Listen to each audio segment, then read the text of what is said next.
been a roller coaster offseason for the Golden State Warriors, and just when fans thought the dust was starting to settle, the Jonathan Kuminga situation hit like a punch to the gut.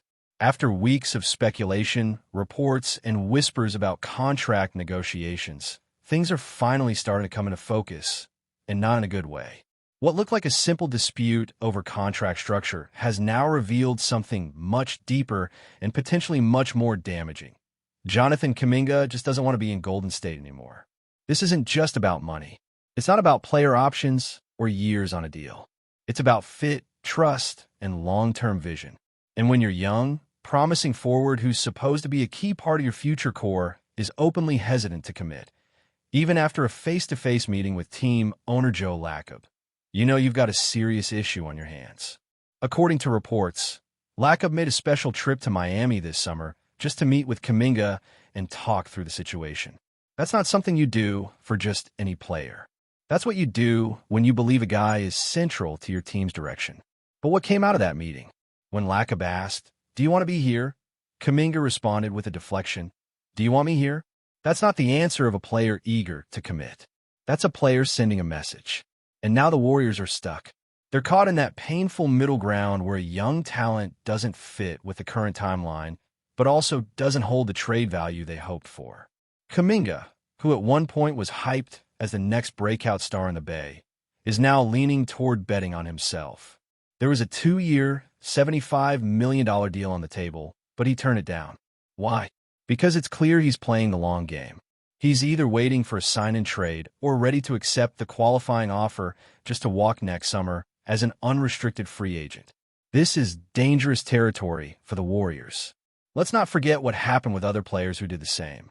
When a player starts angling toward the qualifying offer, 9 times out of 10, it means they're halfway out the door.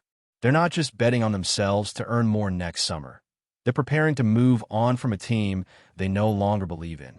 And for Golden State, letting Kuminga walk for nothing would be a disaster, both from a talent standpoint and from an asset management perspective.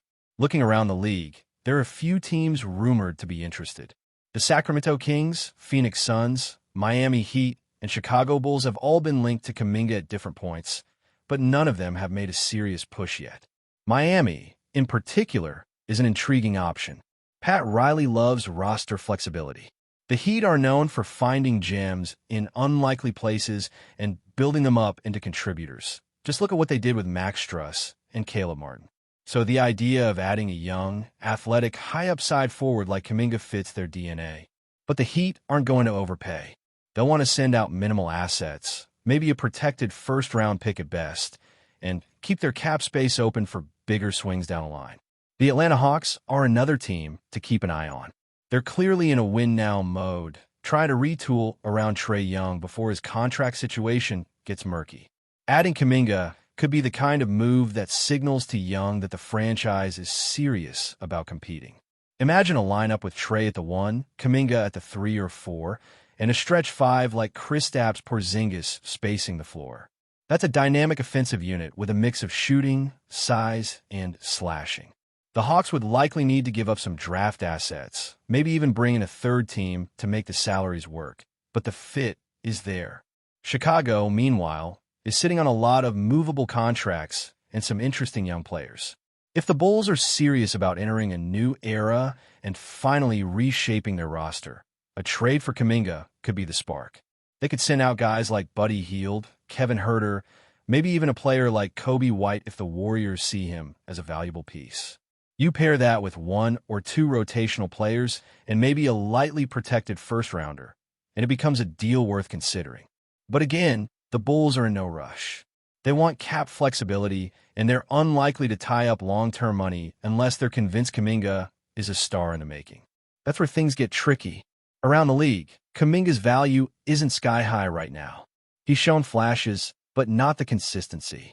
Teams aren't willing to empty the vault for potential anymore, especially when they know the player doesn't want to be where he is and might be available for cheaper later.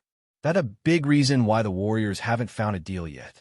They're hoping someone will panic or a roster will break down in training camp, creating an opportunity to move Kuminga before the season starts. But time is ticking, and let's be honest, the Warriors' current roster construction isn't doing them any favors either. They've got solid role players, but most of them don't fit naturally together. Guys like Moses Moody, Buddy Hield, and Brandon Podziemski have individual strengths. But when you look at how this team needs to play to win, the pieces don't align. Golden State used to win with cohesion. Their best teams weren't just talented. They made sense together. The ball moved, the roles were clear, and the bench unit brought energy and consistency. That's not what we're seeing now. The league has changed. Small ball is fading. Teams are going bigger, longer, more physical. Just look at what Oklahoma City is doing with Chet Holmgren and Isaiah Hartenstein. Look at the Rockets, who've built a front court that can dominate both ends. Even in playoff losses, you could see that length and size matter. The Warriors, once the pioneers of pace and space, are now struggling to keep up physically. That's why moves like acquiring a real rim protector or a true two-way wing aren't just nice additions. They're necessities. And that's also why Kuminga's exit needs to be handled strategically. You can't just dump him for expiring contracts or future picks with no plan. If he's going to go, the return has to include players who fit Steve Kerr's system. You need size, you need spacing, and you need guys who can defend multiple positions. Depth is key. This is not the era where you can lean on one or two stars to carry you through a deep playoff run. The Warriors need a full rotation of guys who can contribute, especially with the wear and tear on veterans like Draymond Green and Steph Curry. There's also the emotional side of this. Kuminga was supposed to be part of the bridge to the future. Alongside guys like Moody and James Wiseman, he was part of that youth movement the Warriors were trying to blend with their championship core. But now, Wiseman's gone. Moody might be next. And Kuminga's exit could be the final nail in that plan. It's a tough pill to swallow for fans who bought into that vision. But this is the NBA. Plans change. Fit matters. And sometimes, the best thing you can do for both sides is to part ways before things get worse. Right now, the Warriors are holding out hope for a sign-and-trade. That way, they at least get something in return and can potentially reshape the roster heading into a critical season. But if Kuminga stands firm and decides to sign the qualifying offer, Golden State risks losing him for nothing. And in that case, all the meetings, all the contract offers, all the years of development, it all goes out the window. You just let a young, talented forward walk out the door, and you're left scrambling for answers. The more you sit with this situation, the clearer it becomes that Golden State's handling of Kuminga's development has played a major role in where things are now. For years, fans have watched as young prospects struggled to carve out consistent roles in Steve Kerr's tight rotation. It's not entirely Kerr's fault. He's been tasked with keeping a championship window open while also trying to develop raw talent. That's a tough balance. But Kuminga, more than anyone, has been caught in the middle of that tug-of-war. One night, he's playing 30 minutes and putting up 20 points, showing flashes of dominance with his athleticism and physicality. The next night, he's buried on the bench, watching veterans get minutes simply because they know the system better. That inconsistency, over time, starts to wear down a player's belief in the process. From Kuminga's point of view, why stay in a place that doesn't fully trust you? Why commit to a system where you're still treated like a project, even when you've shown you're ready for more responsibility? That's likely the core of his frustration. The Warriors had opportunities to elevate his role, especially with the aging roster and the physical decline of key players like Klay Thompson. But instead, they kept Kuminga in that awkward in-between zone. Not quite a starter, not quite a bench spark. That lack of clarity fuels the kind of decision-making we're seeing now. He doesn't want to wait another year to see if things change. He wants to take control of his career. And when you zoom out and look at the bigger picture, you realize this is not just a Kuminga problem. This is a Warriors problem. For all the success they've had, Golden State has struggled to develop and retain young talent during this second phase of the dynasty. James Wiseman flamed out. Jordan Poole, despite showing promise, was shipped off after the locker room situation got too toxic. Now Kuminga wants out. That's a trend. And it points to a deeper issue in how the team is balancing the present with the future. It also doesn't help that the Warriors have missed out on some key opportunities to reshape the roster. They've had chances to move on from pieces that clearly don't fit, yet held on too long. Now, as they approach another season with an uncertain rotation and a bench full of question marks. The urgency is setting in. They can't afford another wasted year. Not with Steph Curry still performing at an elite level. Not with Draymond still holding things down defensively. This core is running out of time, and unless they start making smarter, more cohesive moves, that window is going to slam shut. So what does a smart move look like now? It means being honest about the state of the roster. It means recognizing that Kuminga isn't going to be part of the long-term picture and using that reality to your advantage. Whether it's Atlanta, Chicago, or a team we haven't even considered yet, the front office needs to get proactive. Find the deal that gives you depth, size, and versatility. Even if you don't get a star in return, build a rotation that makes sense. Look for guys who can contribute on both ends. Players who can play within a system. Because right now, the Warriors don't just need talent. They need cohesion. And the truth is, there's still value in Kuminga. Despite all the drama, despite the trade rumors and the dissatisfaction, he's a 22-year-old wing with elite athleticism, improving shooting, and untapped potential as a defender. Teams across the league know that. Even if the Warriors are having trouble finding a blockbuster return, there will be opportunities to move him. The key is not to panic and sell low. That's the trap.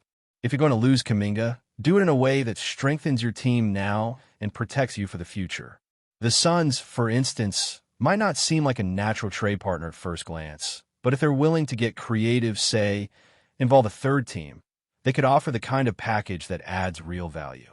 A mix of role players like Royce O'Neal and Nick Richards, a promising rookie like Ryan Dunn, and a couple of second-round picks doesn't sound flashy, but it addresses needs. It gives the Warriors size, defensive help, and some shooting. Is it a perfect trade? No. But at this point, perfection isn't the goal. Functionality is. Another outside-the-box option that continues to surface is the Kings. While their roster doesn't offer the most obvious pieces in return, the idea of including a veteran like DeMar DeRozan could be interesting. He's past his prime, sure, but he brings experience, shot creation, and a steady presence. Something the Warriors could actually use off the bench or even in certain lineups alongside Steph and Draymond. He doesn't need the ball all the time. He knows how to operate in tight playoff situations, and he brings a professionalism that can stabilize younger guys. If Kuminga goes to Sacramento, he's likely to get more touches and a larger role, and the Warriors could walk away with a player who fills a gap they've been trying to patch for years. What makes this so frustrating for fans is that all of this could have been avoided. There were chances to extend Kuminga earlier. There were opportunities to clarify his role. But instead, things were left vague, and now it's spiraling into a situation where the team's leverage is slipping. Every day that goes by, teams know Golden State has to make a move, and that weakens their position. You never want to be the team that's negotiating from desperation. But that's where things are heading if they don't act soon. Before we continue, make sure to leave a like and subscribe to the channel so you won't miss any exclusive Dubs updates. Let's keep going. The Bay Area has been buzzing in the last few hours with a rumor that, if confirmed, could reshape the balance of power in the NBA. According to whispers circulating around insiders and league circles, Canadian superstar and reigning MVP SHAI GILGEOUS-ALEXANDER could be on his way to the Golden State Warriors. The very idea has sent shockwaves through fans and analysts alike, igniting debates on social media and leaving everyone wondering if the dynasty might be ready for one last glorious chapter. GILGEOUS-ALEXANDER, fresh off a season where he cemented himself as one of the league's most unstoppable forces, would bring his relentless scoring, silky mid-range game, and underrated playmaking to a Warriors squad that has been searching for a new identity. While Stephen Curry remains the heart and soul of Golden State, questions about the team's ability to contend in the Western Conference have been growing louder. Adding the MVP of Canada, a player who represents both the future and the present of the NBA, could silence those doubts instantly. The speculation has grown stronger after cryptic social media posts from players close to the situation and the unusual quietness coming from Oklahoma City's front office. Could this be the blockbuster deal that changes everything? The Warriors, long known for their ability to shock the league with bold moves, might just be preparing another masterstroke, pairing Curry's limitless shooting with SHAI's cold-blooded efficiency. Fans at Chase Center are already dreaming. The thought of Curry and Gilgeous-Alexander sharing the court, orchestrating chaos with their handles and scoring versatility, feels almost unfair. Of course, no deal has been confirmed, and for now, it remains a tantalizing rumor. But in a league where smoke often means fire, the noise around SHAI to the Warriors is too loud to ignore. If this bombshell drops, the Golden State dynasty might not be in its twilight after all. It could be entering an electrifying new dawn. Stay updated exclusively with the latest Dub Nation news. Subscribe to our channel and hit the like button to keep getting daily updates on the Warriors. Don't forget to share your thoughts in the comments. Your input is essential for the Dubs community. Stay tuned for the next video.